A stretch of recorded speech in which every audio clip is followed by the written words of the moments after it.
In the Writer's Chair, candid conversations about the writing life with Lana McAra and Vandella Publishing. Hello, and welcome to In the Writer's Chair, where writers pull up a chair to talk about writing craft, the writing life, and what's happening for writers right now. Today, I'm delighted to welcome Eliot Kleinberg to our podcast. Eliot is the creator of the Civil War historical novel Peace River, The Adventures of Nate Moran novels, the original Weird Florida books. He spent nearly half a century reporting on local news and writing about Florida and Florida history. He produced 2 history columns and wrote 14 books, and co-wrote or contributed to several more, all of them about Florida. Son of longtime journalist Howard Kleinberg, he lectures regularly on Florida topics and runs a blog on better writing called Something Went Horribly Wrong.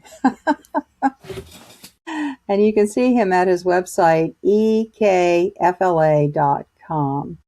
Welcome, Eliot. Thank you for having me. I appreciate it. Well, I have to ask you before we do another thing. What are the Weird Florida books? Weird Florida came out in 1998, and then Weird Florida 2 came out about 5 or 6 years later. There have been many imitators, which is very flattering. And of course, now I've lost the franchise because everybody in the world is writing about Weird Florida. Nowadays they call it Florida Man, but we were first. And people used to ask me, "Are you worried you'll ever run out of material?" And you can imagine my answer. Yeah, someone that lives in Florida as well. I totally understand. Yeah, well, that's cool. That's cool. What gave you the idea for Weird Florida? I worked at the Palm Beach Post for 33 and a half years. I grew up in South Florida, and I've lived in Florida almost my entire life. And when I started working at the paper, of course, crazy stories would come through. People would always say, "Where do you find this stuff?" I said, "Where do I find it? I have to dodge it like a hockey goalie." And there was a fellow named, I want to give my props, there was a fellow named Brandon Farrington, Associated Press writer in Tallahassee. And he started writing an annual end-of-the-year piece on the craziest stories of the year in Florida. And I talked to him, he said the toughest part was deciding what to leave out. And so then there was a book called News of the Weird. This is all coming off the top of my head. And they collected just crazy weird stories from around the country. So I said, you know what? There's a franchise here. I even wrote the guys and said, "Do you mind if I do my own version just for Florida?" And they're like, "Fine." So, I was writing about crazy, weird stuff for the Palm Beach Post, and I was seeing weird stuff coming through the wire services. And finally, I decided I had enough for a book. And a few years later, I had enough for a second book. And like I said, if I was a victim of my own success or the success of my genre, because pretty soon everybody was doing it. So that's when I quit. I realized I couldn't compete. But I got the 2 books. They're the originals. Yeah, truth really is stranger than fiction. I've found that, myself, just in my own book research, for my material.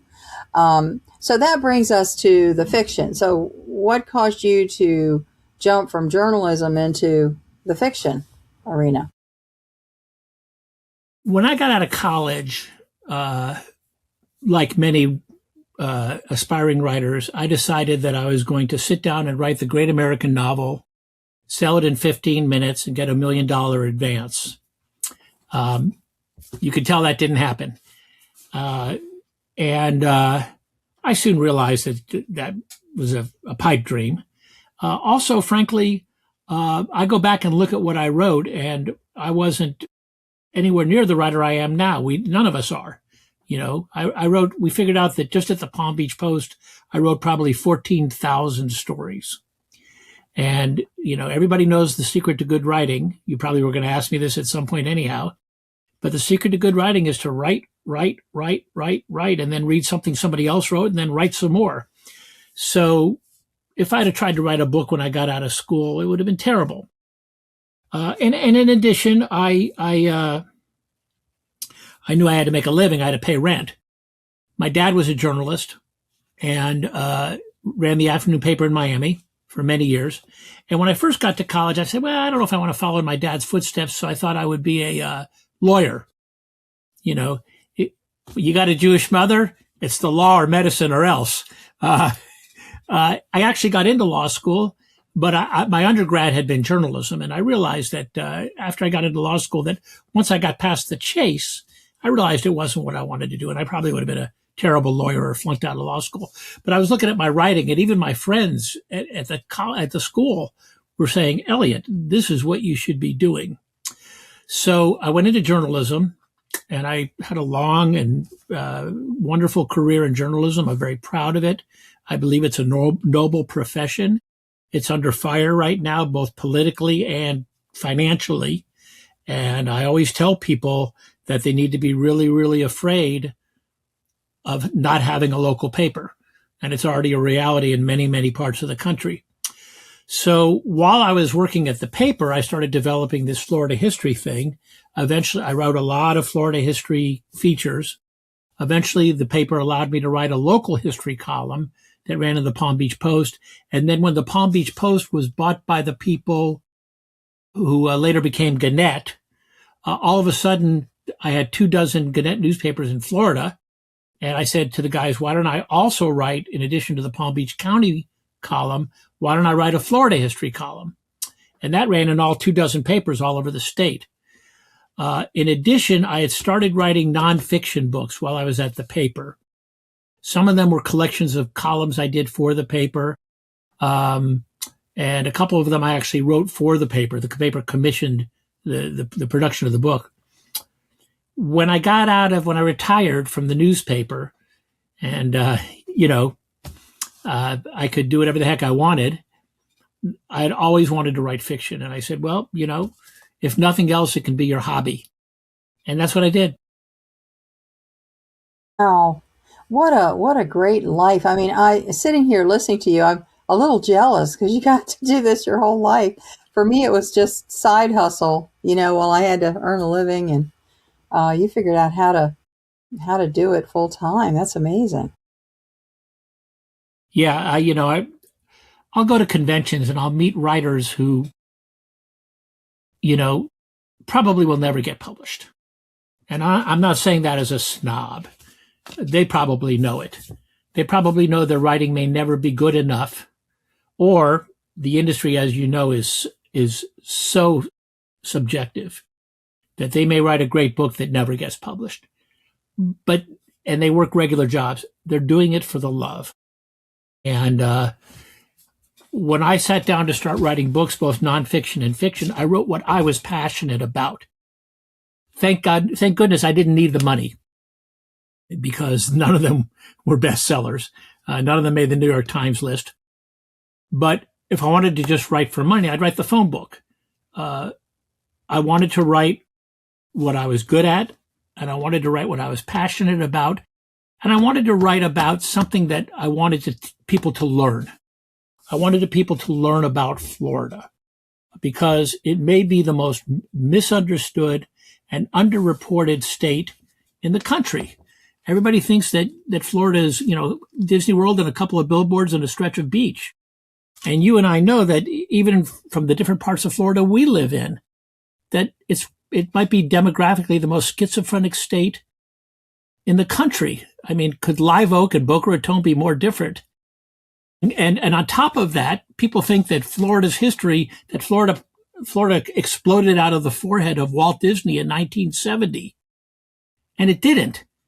I do talks down here in South Florida, everybody's from up north. And I said, anybody here from New England? And a couple of hands will go up. I said, Plymouth Rock? St. Augustine is 55 years older than Plymouth Rock. And their eyes bug out because they don't think anything is older than New England. But Florida is. And that's what I wanted to teach people. The average person in Florida has been here for 10 minutes. So anything I teach them is news. And that's what I wanted to do. Absolutely. And the fact that you are from Florida is so unique because so many, I mean, probably, I don't know what the statistics are, but I would say probably at least 80% of the people here are from somewhere else. The number I use is that about a third of Florida is natives born in Florida. And down here where I am, it's probably, Palm Beach County is probably about 17%. And in your part of the state, if somebody wasn't born in Florida, they were born in Alabama or Georgia or someplace like that. Down here, they could have been born in New York, New England, Cuba, Europe. It's a smorgasbord. When I do talks down here, I'll say I'm a Florida native. I've had them burst into applause. They've never seen one before. Yes, and you're absolutely right. Here in Swanee County up north, I think probably more than 50% of the people that I know are actually from this area. They are local people. It's almost, you're right, a schizophrenic state. Totally different here than what people would think of, Orlando, Miami, or any of those places. Yeah. But here's the thing. I want people in Florida to feel like it's their home. And that's a big problem here in Florida. I've told people this to their face. I said, how long have you been down here from New York? Oh, 20 years. Well, you're a Floridian. Well, no, I'm not. Well, yeah, you are. You are. You live here full time. You're a Floridian. You want to keep rooting for the New York Mets? I don't like it, but that's your business. You want to feel nostalgia for your old neighborhood in Brooklyn? That's fine. I have nostalgia for my old neighborhood in Miami. But this is where you live. You sit and you watch the New York City Commission on Zoom, and you've never been to a county commission meeting in your community. They're building a park in New York. It doesn't affect you. You don't live there. Your kids don't live there. But they're building a park 3 blocks from your home in Florida. And you don't want to know how much they're paying for it, how many seesaws it's going to have. Did some local developer get a sweetheart deal? Why on earth are you more connected to where you've left 20 years ago than to where you live? Now, I can berate people into caring about Florida. Good luck with that. Or I can teach them about Florida and its history and its culture in hopes that will make them feel more like it's their home. Yeah. So important. And with the way the population is moving these days, I think that's true of anywhere in the country, that people are out of place. They're not in their home state. They're somewhere else. And we need to bloom where we're planted. We need to be where we are. Yeah. So moving on, how much of your novels are based on fact? Because you're a fact guy. How much of your novels are based on true events? In my book, I actually say this, that I've debated with friends and family about the great dilemma of historical fiction. If your historical fiction is based on real events, but you don't tell your reader which are the real events and which you made up, the reader loses the value of understanding that really happened. I have a scene in my first historical novel, Peace River, which is based during the Civil War, in which wounded soldiers on the battlefield are executed at the end of the battle. Guys come up to them and just shoot them in the head. Well, that really happened. So if I don't somehow, whether it's in the back of the book or whatever, let people know that really happened, they just think I made it up. Well, anybody can make that up. It's nice fiction. I'm like, no, it really happened. So I'm probably the only guy in the world who writes novels with bibliographies. And I have several pages at the end of my books, and I say, this incident is based on this incident. Here's a link to it. Here's a link to an article I wrote about it at the newspaper. Here, this person is a composite of these 2 people. Here's their biographies. Because I want people to know, the primary event in my Civil War novel Peace River is the Battle of Olustee, which you're probably familiar with. It's not that far from you. It's between Lake City and Jacksonville. It's the most important Civil War battle in the history of Florida. Now, for starters, a lot of Floridians don't even know that we fought in the Civil War or what side we fought on. But we did. Florida was the third state to leave. It was fiercely Southern. And the Battle of Olustee was one of the major battles. It may have extended the Civil War by a year, because if the Union had won at the Battle of Olustee, they could have seized Florida, and the Confederacy, having lost one of its states, could have collapsed. It's a huge battle. They have a huge reenactment every year. So the scenes I made in the Battle of Olustee really happened. And I need to tell my reader that, or they just think, oh, that's a pretty good line you made up. It wasn't made up. I just drove past that battleground within the last month. I was on my way to Jacksonville. I had to go down to Lake City, and I took that 90 cutoff back there, and I went past it, and I went, oh, I didn't know there was a Civil War battle in Florida. No, it's huge. And then when I started with the Nate Moran novels, those stories wrote themselves, because I've written so much about that era, the 20s and 30s, which to me is really one of the most important eras in Florida. You talk about the drug wars in the 70s and 80s. They had nothing on prohibition. From moonshiners up in North Florida to rum runners running between the Bahamas and Florida, prohibition was a joke. And who was making money? Gangsters. Once they have made it illegal, they didn't stop it. They just handed it over to the gangsters. And when gangsters have that kind of money and power, what do you think happens? So as I actually wrote 4 Nate Moran books, and Level Best Books generously has agreed to publish all 4. And they're all about Nate Moran, who's this Miami police detective. And in the first book, he's chasing rum runners and gangsters. Well, just about everything in the book is based on actual events, actual shootouts, actual robberies, actual arrests, actual gangsters, actual people. And so it was easy to write. I already had a base. Yeah. I love the fact that you're using real history in your novels. That's tremendous, because most people don't know a lot of history these days. What happened, what inspired me to write Hypocrites Row, and I'm not giving anything away here, is that I stumbled across a little clip in the newspaper from 1930. There was a federal prohibition agency. They actually created an agency to enforce prohibition. And 2 prohibition agents knocked on the door of a guy who was a alleged rum runner, and he shotgunned both of them and walked on a technicality. I stumbled across this in the clips, and it was just, a little story. And I said, I need to write a big story on this. And I wrote the story, and I found the grandson of one of the prohibition agents. And he actually lived in Boca Raton, right around the corner. The shooting was in West Palm. And he had the letters that his grandmother had written to her dead husband. Not ghoulish, heartbreaking.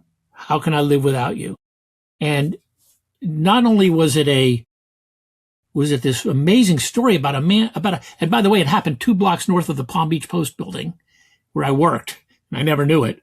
The building's still there. Not only did it really happen, but here was this heartbreaking thing that let people know that these people that were killed were real people.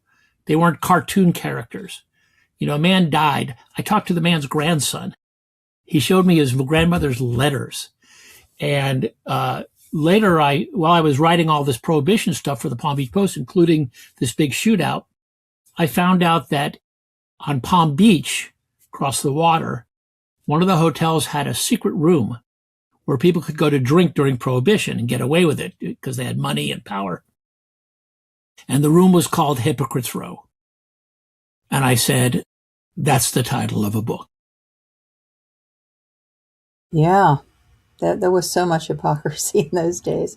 It was absolutely incredible, the people that were involved in the bootlegging, transporting, and everything else during that time. Yeah, Hypocrite Row. That's a great name. Well, I'm going to take just about 30 seconds right now to mention our sponsor, Vandella Publishing. Vandella Publishing is a traditional publisher that has a little different model. So if you are looking for a traditional publisher that does not require large numbers of social media or email, a publisher that will help you with your marketing, check us out. Vandella is V as in Victor, ENDELA publishing.com. Well, let's move on. And I'd like to explore a little bit about how you develop a book. Once you get that seed thought, Hypocrite Row, or whatever, how do you go from there to flesh it out? Well, of course, I'm certainly not the expert on this because I've only written a few books, and there are people out there that have written 20. I have gone to writing conferences. I didn't really start going to fiction writing conferences until I started working on the fiction. I decided that as long as I was still at the paper, the nonfiction worked because it was a auxiliary of a nonfiction book was just a gigantic newspaper article, basically. But fiction was a different animal. And so I decided early on that I would not even go into that world until after I retired from the paper. So once I retired, I started going to these writers' conferences, and of course, I was completely out of my league. There's something called a cozy mystery, and it means that it's there's really no real violence and stuff like that. You can sit and read it at the fireplace or whatever. And I went to one of these conferences, and I said, "Oh, what's a cozy mystery?" And they all stared at me, and I said, "Please, please, I'm a novice here." So there's a big discussion about outliners versus pantsers. You might have heard this. And outliners sit down, and there's some amazing writers who, before they write the first word, have outlined pages and pages of outline and backstory and character development and cross references and everything else before they start writing. That ain't me. I'm a pantser. I just sit down and start writing. But I like to call myself a hybrid because even though I don't outline the story, I do have the framework. So, for example, in Peace River, my mother grew up in Chicago. My wife's family lives near Chicago. I go up there a lot. And when I started writing Peace River, I wanted it to be not just in Florida. So I got the idea to start it in Chicago. So I had to learn all about the Civil War in Chicago, which there was stuff going on. Actually, there were a lot of Southern sympathizers in Chicago, believe it or not. And then I had this journey because I'm real big on road trips.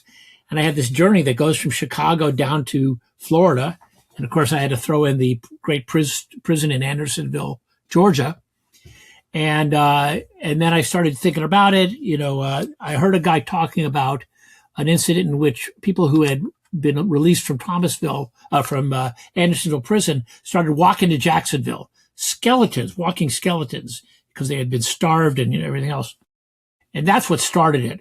And then I said, okay, I want to involve the cattle industry because that was real big in Florida. That was the reason Florida was sucked dry during the Civil War, because Texas and Louisiana and Arkansas got cut off at the Battle of Vicksburg. So the Confederacy took all the cattle from Florida. And at the end of the war, Florida was broke and they encouraged tourism, and the rest, because history is not a bunch of rocks in the backyard. It's a bunch of dominoes. And so the Civil War leads all the way to 23 million people in Florida. So I said, I want to work in the cattle business. I want to work in Cuba, because you cannot write about Florida without writing about Cuba. You just can't, especially down here. And before I knew it, I had a story. Same thing with Nate Moran. He's a Miami cop, Prohibition. Well, I already had the shootout in West Palm.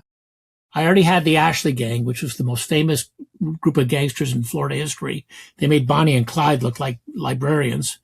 I had the Gulfstream pirate, who was a guy who killed a bunch of Coast Guardsmen on the high seas between the Bahamas and Florida and got hanged in Fort Lauderdale.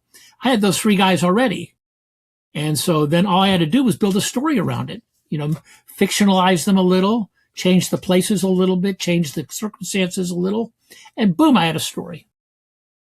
So that was book one.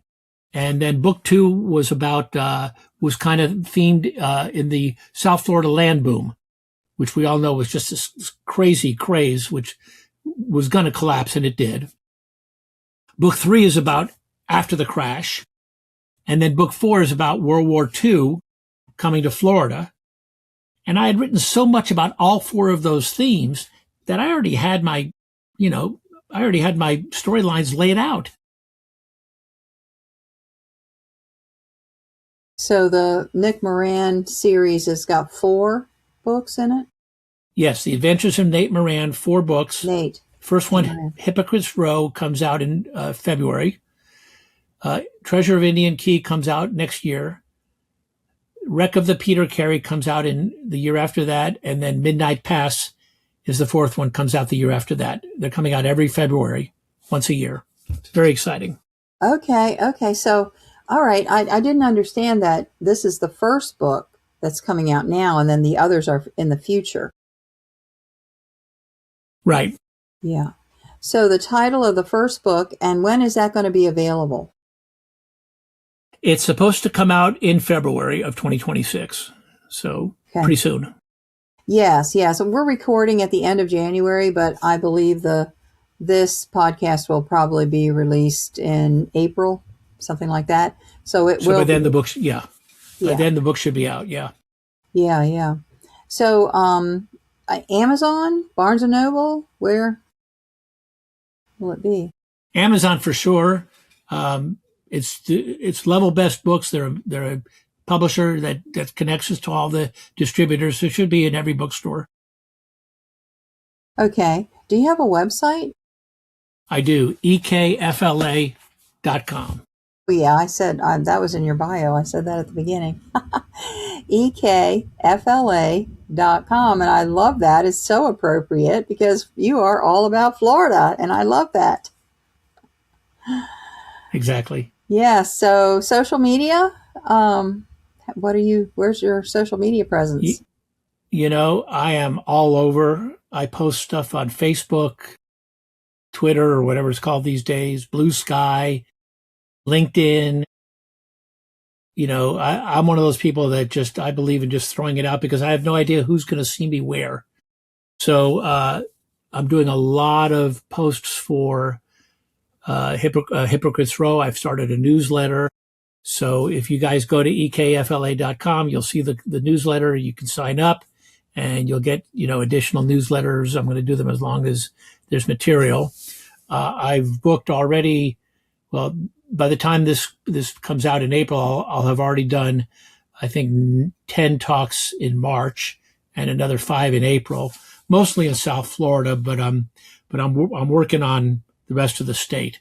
I'm also part of the Florida Humanities Council, and I do a lot of talks for them. Unfortunately, they have only so many topics that I can go through them, and prohibition isn't one of them. But while I'm traveling around the state for them, I will also be doing some separate talks independently on prohibition. So any group out there that wants me to come talk to their, I don't want to come and talk about my book. Okay. I want to come and talk about prohibition, and the book's about prohibition. So I do 2 things. I plug my book, and I also teach people about prohibition in Florida. That's great. When I teach the marketing classes for the publishing company, I emphasize find something in your fiction book that you can teach, talk about, engage people. That is beautiful. So you go around giving these talks on prohibition, and generally speaking, what are the venues? Where are people located that you are targeting to, for your talks? Historical societies, libraries, bookstores. I'm easy. Whoever will have me, basically. But right now I'm focusing on South Florida mainly because, as much as I'd love to do it, to drive all the way to Tallahassee on my own nickel to talk about my book, it's a little tough. But I've got talks from scheduled for March from Stewart all the way down to Southern Dade counties. A lot of stuff going on. And I'm doing Zoom calls like yours and with other podcasts and bloggers and Facebook groups, really trying to get the word out because I know that I have a niche. I understand that. And that's fine. Like I said, I want to write about what I love. And if that means it limits my audience, I would argue that these are universal stories that just happen to be about Florida. Michael Connolly, who I know, writes about this cop in LA. Well, people in Seattle still read the book. They don't say, oh, it's in LA, I don't want to read it. People write books about New York City. Well, other people read it. And Lord knows that Florida is an interesting place that people like to read about. So I'm hoping that once they get the word that this is about a fascinating time, a wild west. I mean, think about the movie The Untouchables. That was going on in Florida times 10. And so that's what I'm hoping will attract people. Yes, this is so great. We didn't plan this conversation, but this is what I love when stuff like this comes up, because you have identified a topic of high interest. It was a crazy time in the whole United States, but especially in Florida. And people want to know about it. They want to hear the weird stuff, the stories. I have spoken at a group called OSHA. Are you familiar with them? OSHA. It's an acronym, all capital letters. OSHA, OSHA. It is a college. You're not talking about the occupational safety. No, not that. Not the department, not the federal department or whatever. This is it's usually sponsored by a local university, and it is for older people to do continuing education on these various topics. I wish I could remember what the OSHA stands for, but well, yeah, down here they have OLLI. Okay. Ollie. Okay. Lifelong learning.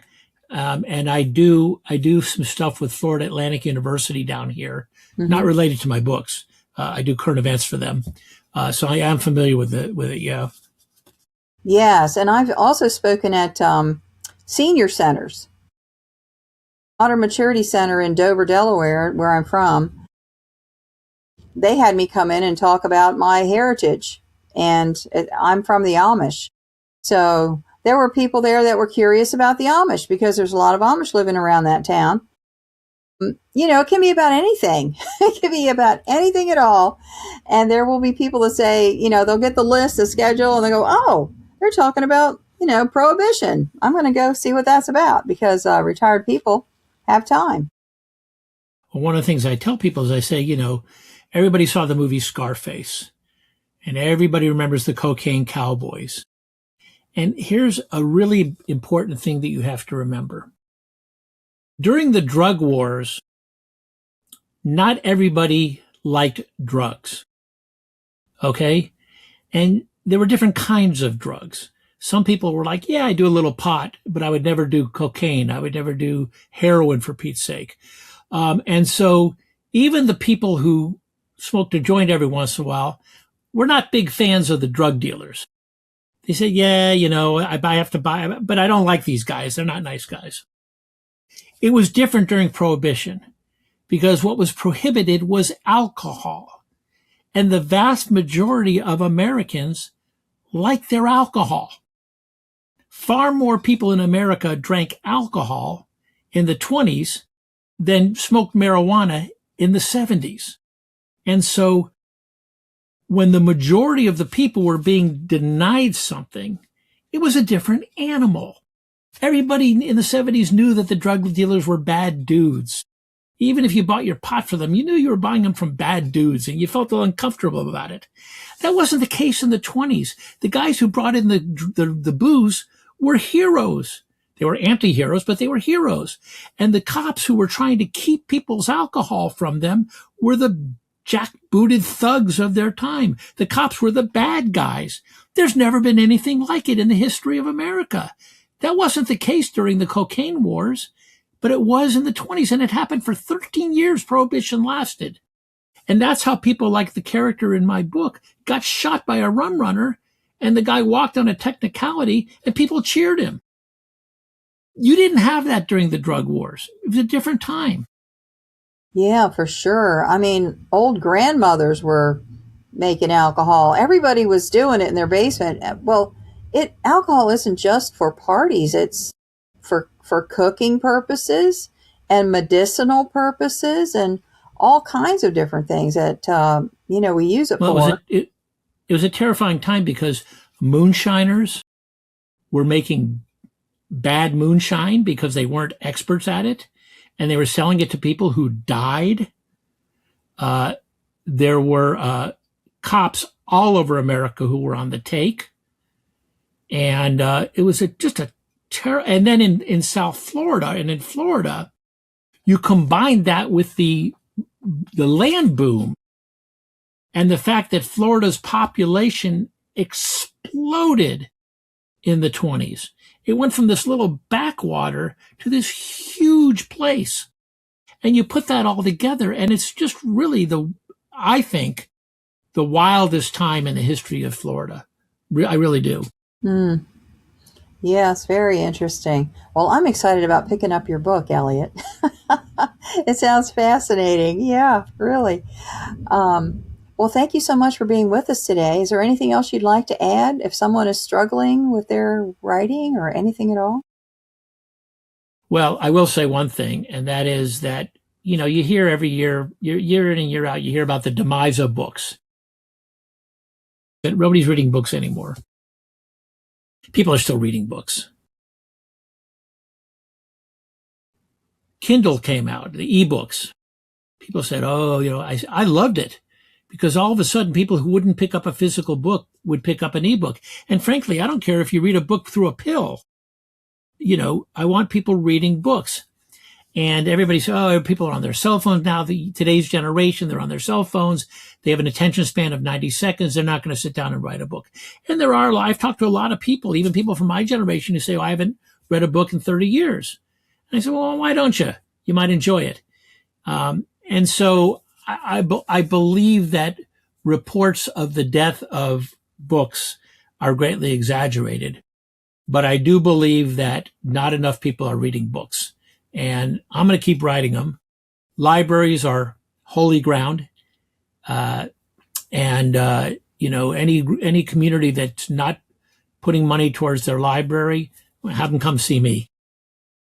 Yes, absolutely. I love my local library here in Live Oak. It's a wonderful place. So thank you so much, Eliot, for being with us today. Thank you so much for having me. I appreciate it. And thank you for being with us today. Thanks for pulling up a chair with us. See you next time.